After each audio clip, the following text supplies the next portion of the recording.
Carlos Romero mencionó que Evo Morales está completamente habilitado para postular a la presidencia del 2025. No hay nada que lo impida, recalcó Carlos Romero. Ha cuestionado a esta sala constitucional de Venia. Ha dicho esta sala está bajo sospecha porque está sucediendo algo raro.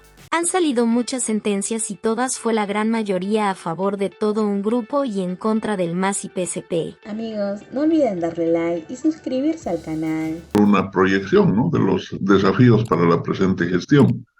Seguramente ese es un tema que podremos abordar en el siguiente programa, pero ahora nos ha parecido importante y urgente insistir en una aclaración ante una desinformación que se ha suscitado en los medios de comunicación exactamente hace una semana atrás, ¿no? Es decir, hace una semana atrás circula una noticia en algunos medios de comunicación, generalmente afines al gobierno y medios de comunicación muy alineados en posiciones conservadoras de derecha. ¿Y qué dice esta noticia? El Tribunal Constitucional ha inhabilitado a Evo Morales. Inclusive salen algunos voceros políticos vinculados al gobierno y a la derecha y dice estamos contentos. Algún diputado suplente de los denominados renovadores inclusive dice es el mejor regalo de Año Nuevo que nos han podido dar, en fin. Entonces, a partir de esto se genera una confusión. ¿Qué es lo que tenemos que aclarar? Primero, Evo Morales está perfectamente habilitado para la candidatura a la presidencia del Estado para las elecciones 2025. Es decir, no hay nada que lo impida. ¿Qué significa esto? Nada que lo impida. Que la Constitución Política del Estado lo habilita como candidato.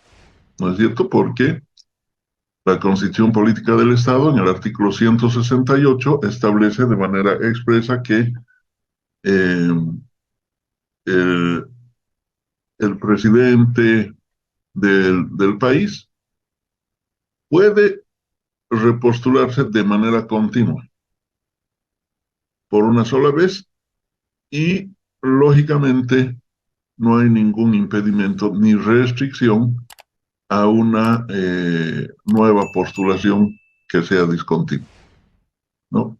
Segundo, las leyes del sistema electoral, consiguientemente, se adecúan a esta prescripción constitucional. No hay en las leyes electorales nada que impida, limita o restrinja la posibilidad de que Evo Morales pueda postularse a las elecciones del 2025, porque él no está en ejercicio de mandato, es decir, no corresponde aplicar la figura de reelección, ¿no? La reelección se aplica como figura a quien está en mandato. Entonces, no hay ningún impedimento. En los tratados y convenciones internacionales, igualmente, no hay ningún impedimento. La opinión consultiva 028/2021 de la CIDH dice la reelección indefinida. No es un derecho humano, ¿no? Pero está hablando de reelección indefinida. Bien, Evo Morales no está en el ejercicio de la presidencia, no ha sido electo. En las últimas elecciones, el MAS ha postulado a Arce Catacora, como sabemos, por tanto, no es aplicable la figura de reelección. Tampoco hay jurisprudencia constitucional que impida, restrinja u obstaculice o condicione siquiera la posibilidad de que el presidente Morales se postule a una elección para ejercer nuevamente el cargo de presidente del Estado, ¿no? Me preguntarán, pero ¿y esta supuesta sentencia que se habría dictado en Sucre en fecha 29 de enero, que hablaba de una supuesta inhabilitación? Bueno, decirles al respecto, no existe ninguna sentencia constitucional que se refiera a la habilitación o inhabilitación de candidatos a la presidencia. De manera general y de manera particular en el caso de Evo Morales. No existe. O sea,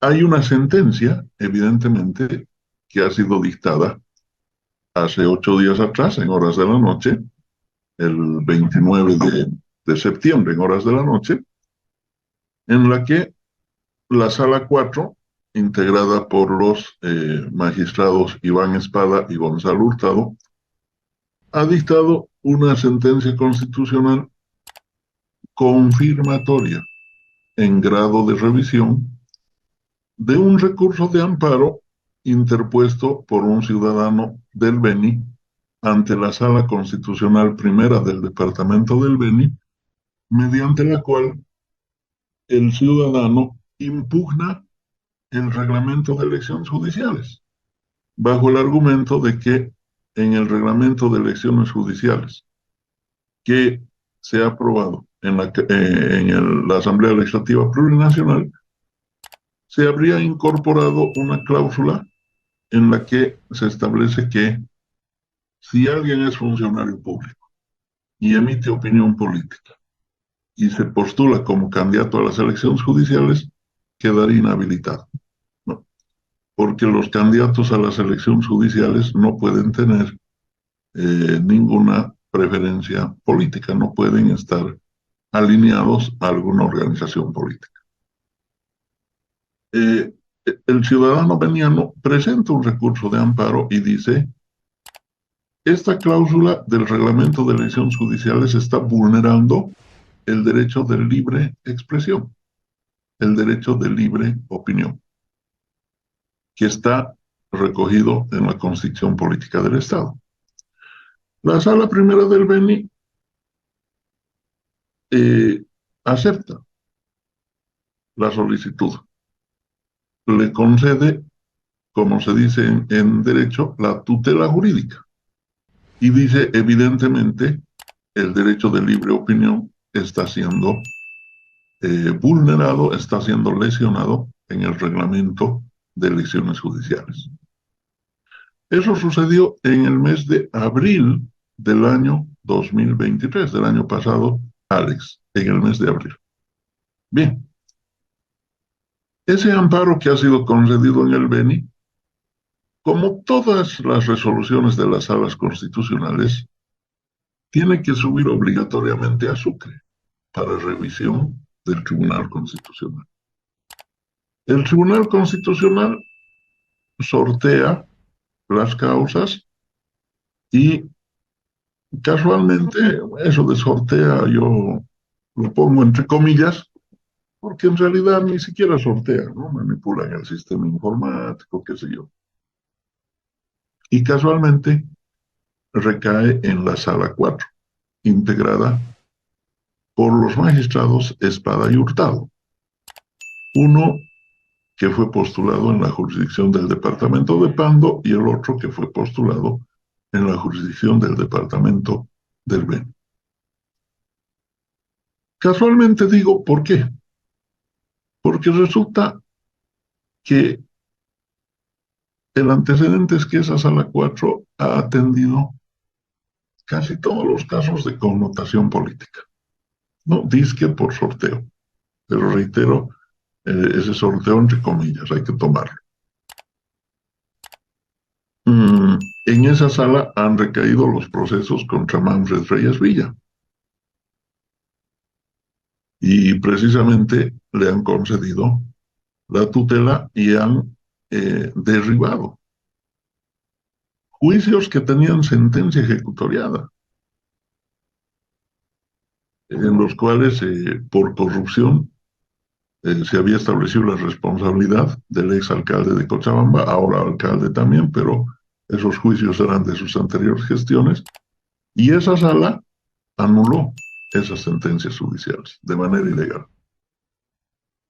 En esa sala también recayó la consulta sobre la habilitación o inhabilitación del candidato a gobernador del Beni, que se decía que no vivía en Trinidad, vivía en Santa Cruz, pero esa sala lo habilitó. En esa sala también se produjo, bueno, esa sala debería haber revisado, entiendo, el tema de eh, una resolución de la Sala Constitucional de La Paz, mediante la cual el vocal Israel Campero dejó en suspenso las interpelaciones contra ministros, contra todo pronóstico y toda norma constitucional, favoreciendo al gobierno que no quiere que se hagan interpelaciones, luego de que Castillo, un ministro de gobierno, había sido censurado producto de una interpelación en la Asamblea Legislativa. Entonces es una sala que yo diría está bajo sospecha. Pero además, esta sala bajo sospecha tiene que estar más eh, bajo cuidado, inclusive, dado que en esta misma sala está Gonzalo Hurtado, cuya esposa trabaja en la delegación diplomática de Bolivia ante la Organización de Estados Americanos, ante la OEA, con sede en Washington. Es decir, la esposa de uno de los magistrados depende económica, salarial, laboralmente del gobierno nacional, ¿no? Ahí hay un caso de nepotismo, de tráfico de influencias, pero también una afinidad con el gobierno. Luego, en el caso de Iván Espada es miembro del bufete Lima y Asociados, es decir, es socio del ministro de Justicia en su bufete de abogados. ¿Dónde dice eso? ¿Cuál es la prueba? El propio currículum que ha presentado Iván Espada al momento de postularse a la candidatura a magistrado. Y eso lo hemos podido obtener de los archivos oficiales, de tal manera que eso está plenamente demostrado y documentado. Pero además Iván Espada viene de la militancia mirista. Él ha sido militante del MIR. No es un pecado que haya sido militante del MIR, finalmente puede ser militante de un partido político, qué sé yo, pero el problema es que cuando trabajó en el MIR, trabajó con Vázquez Villamor en la Cámara de Diputados, era asesor. Trabajó con Morgan López, trabajó con Orlando Bacadías y luego, inclusive, en la etapa del Acuerdo Patriótico, fue asesor de Leopoldo Fernández y por esa vía llegó a Pando. Se fue con Leopoldo Fernández a trabajar a Pando, ¿no? Porque él ha nacido en Sucre y ha estudiado en La Paz. Entonces, ¿cómo aparece postulado por Pando? Porque él se fue a trabajar con Leopoldo Fernández. Él ha desempeñado distintos cargos públicos que están en su currículum, reitero, por los cuales, evidentemente, se acredita su condición de persona, primero, alineada a los partidos de la derecha neoliberal de Bolivia, a los partidos tradicionales inclusive. Segundo, alineado a los operadores más radicales de la derecha, en este caso, que trabajan funcionalmente con Tuto Quiroga, como es el caso del señor Vázquez Villamor. No en vano, Vázquez Villamor sale a los medios de comunicación como supuesto analista a confundir y desinformar a propósito de esa resolución. Y hasta pienso que él mismo debió redactar. Entonces, esos son los elementos que ponen bajo sospecha a estos dos magistrados. Y el último elemento, un antecedente que es real. Cuando se produce el golpe de Estado en el año 2019, de oficio, el Tribunal Constitucional envía un comunicado diciendo que Yanine Áñez era presidenta por sucesión constitucional. Sabemos que no es así. Sabemos que se vulneró y se pisoteó la Constitución Política del Estado. Pero ¿quién redactó esa circular? Precisamente estas dos personas. Y el último antecedente son estas mismas dos personas los que han proyectado, son los relatores que han proyectado la sentencia constitucional ilegal, inconstitucional, de la autoprórroga. ¿No? O sea, imagínense. Bien, con esos antecedentes, estos señores reciben, dizque por sorteo, el amparo sobre libertad de expresión que se presentó por parte de un ciudadano en el departamento del Beni. Volvamos al amparo. Y conceden en grado de revisión la tutela, confirman la resolución de la Sala del Beni, que se refiere estrictamente al derecho de libre opinión, al derecho de libre expresión. A eso se refiere. ¿No? Es decir, el objeto y la materia de ese amparo es el derecho de libre expresión. No hay otro objeto. Ese es el objeto, esa es la materia. Pero ¿dónde se genera la confusión? La confusión se genera en el hecho de que en la parte considerativa de ese fallo introducen un párrafo que habla de la reelección, cuando no tiene nada que ver con el objeto del amparo. Es decir, es como que yo vaya a la venta a comprar 2 kilos de azúcar. Me entregan mis 2 kilos de azúcar, pero le entremezclan un poco de sal, ¿no? Es decir, nada tenía que ver lo que yo he pedido con lo que me están entregando.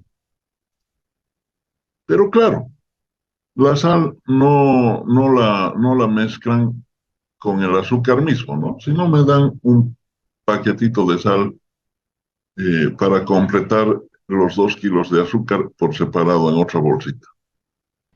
El tema es que yo quería azúcar, no quería sal. Bueno, total, me han entregado mi azúcar y con eso estoy tranquilo. Lo que quiero significar es, el amparo se refiere al derecho de libertad de opinión. Nada tiene que ver Evo Morales, ni el MAS, ni la reelección de nadie, con relación al derecho de libre opinión. Nada tiene que ver. Es decir, el derecho de libre opinión tiene una resolución y dice, sí, este reglamento de las elecciones judiciales ha vulnerado el derecho de libre opinión. Bien, ese es el objeto del amparo. Los razonamientos que fundamentan esa resolución forman parte de la parte considerativa, ¿no?